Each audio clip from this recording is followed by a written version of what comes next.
The other thing about boards is that you want them to be people, and since we're talking about God here and a communion of giving and receiving, you want them to be people who are mature in Christ, because they're going to be testing your vision. And you don't want that. You don't want agendas in the room. You don't want agendas being dumped on you. You don't want ignorance. You want people who are fully informed, understand all the challenges and problems and successes. You want people that love the organization as much as you do, as well as loving the purpose. And you want them to be mature, following all of the attributes of an elder, whether it's a woman or a man.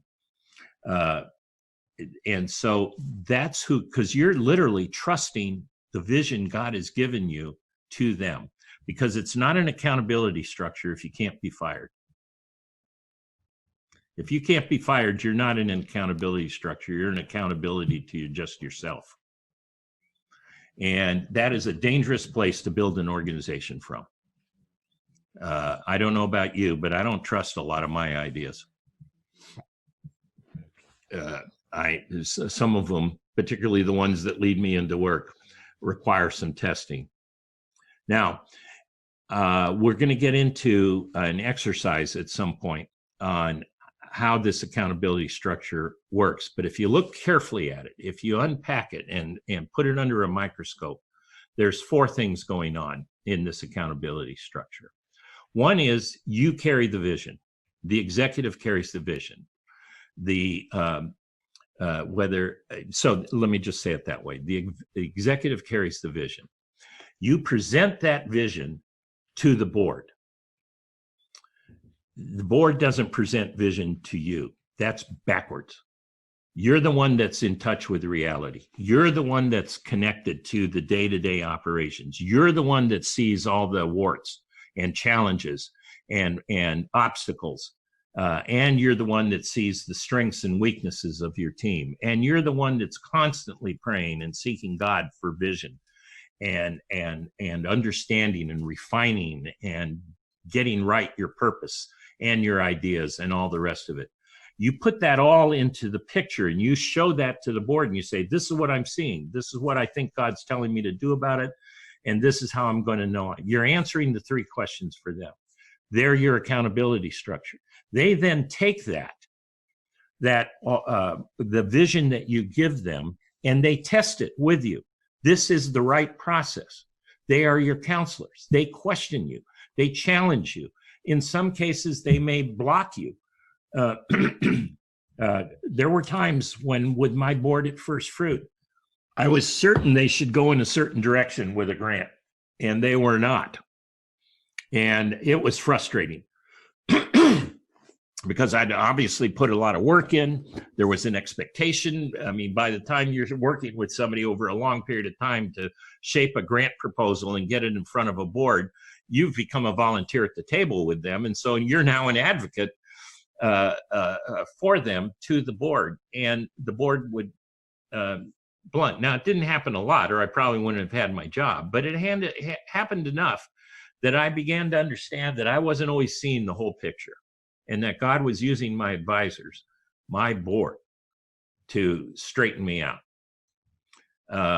And so out of this process of you presenting vision, and in the discussion, policy develops. And the board gives back, you give vision, the board gives back policy. And then as the executive, you execute that policy. So that's the first 2 things that occur inside this gravitational ball, this sun, this center of the universe. The second thing is that you give them power. And that power is the power to fire you, even if you're the founder. If you don't have that going, you're not in a true accountability structure, and you won't attract the kind of people that should be on your board. And we're going to look at all kinds of different boards. And in the case of of evangelistic associations and partnerships and other things like this, the picture can get a little bit muddy. But we're going to really talk about this because accountability structures are the start of fundraising. When this is working, it creates a gravitational pull that pulls people into your orbit. It's a mystery in Christ, but that's exactly how it works. So you give them power. What do they give you back in terms of that, in exchange for that power? In the same way you gave them vision, they gave you policy. They give you back covering. This is a really important aspect to understand here. That covering is they give out of their own finances. They give out of their time. They're there for you when the problems hit, when you're up against the walls, when you're struggling. They're your covering. They're who you can run to. They're the ones that know the truth and have a deep love of the organization, a deep sense of responsibility to the accomplishments of the organization and the health of the organization, and they give it back to you in cover. That's why you want elders who can test your vision, and you want people who either have some influence, can actually give money, and influence. So let's say your board has a pastor on it, and he's a pastor of a poor church, but he has influence in his community, and that's an important aspect for you. So, for example, at the rescue mission, we needed the volunteers to come out of the church in the community. We were heavily dependent on the accomplishments of the mission, were heavily dependent on volunteers. We needed the covering of pastors and people who cared about us. And so those pastors provided influence in their congregations. And so somebody needs to be influential, and all of the members of your board should be giving. In fact, I think it's wrong for someone to be on a board if they're not giving, because they're expecting you to get the money and somehow their advice is what you need. You need their engagement in this covering aspect, or the gravitational pull is rocky, because you don't want a split of air between you and the board. The tighter that relationship, the tighter everything's going to be.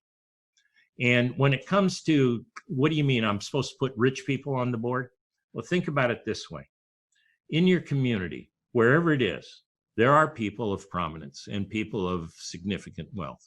How do they give back to God what he has given to them? How do they express the wisdom and knowledge? Let's say they're running a business and they're good at that business, and that business is very profitable. And they're running it in a godly way and taking care of their employees and making sure their customers are getting good products at fair prices, all the stuff that goes into a good business. How do they give back to God in the sense of mission? By serving on boards and by serving with their giving. And so that's part of what I mean by affluence. I believe that it should be the number one gift that they make outside of the giving to their church. I think for that reason, the spouse of the board member is as critical in some sense as the board member, because there's a time commitment. At the rescue mission, I used to make sure my board members understood if they were going to be involved with us, it was going to cost them a week out of their year, a real week. That means board meetings. That means engagement in some of the missions programs, so that they were in touch with what was happening on the ground. It meant this will really date me, what we called Rolodex time. Those of you who have never seen anything other than a smartphone, a Rolodex was the way we used to keep phone numbers. Sitting down with a board member and spending some time in how they can, in helping them be an advocate for the mission, was an important part of what they were doing. At First Fruit, being a board member meant that every 2 years you had to travel into the field for 2 or 3 weeks and actually get out to the furthest extensions of where the grants were going so that you actually learned firsthand what was going on. So you weren't just reading proposals or listening to recommendations from me. You needed to make calls. That was another part of it. Plus, you had to attend a retreat. Plus, you had to attend 2 other board meetings. So it was a commitment for even our board members to be involved. And so the spouse of the board member needs to be all in, because this is where they're going to express their giving, their first giving after their church. And they're going to have to agree to the time management and the amount of time that you're going to give. If they're not all in, the board member can't be all in. And if they're not all in, you have weakness on your board. That's why this is such an important structure. And when this is working, it's a tight gravitational pull that in your universe and in this orbit pulls people in.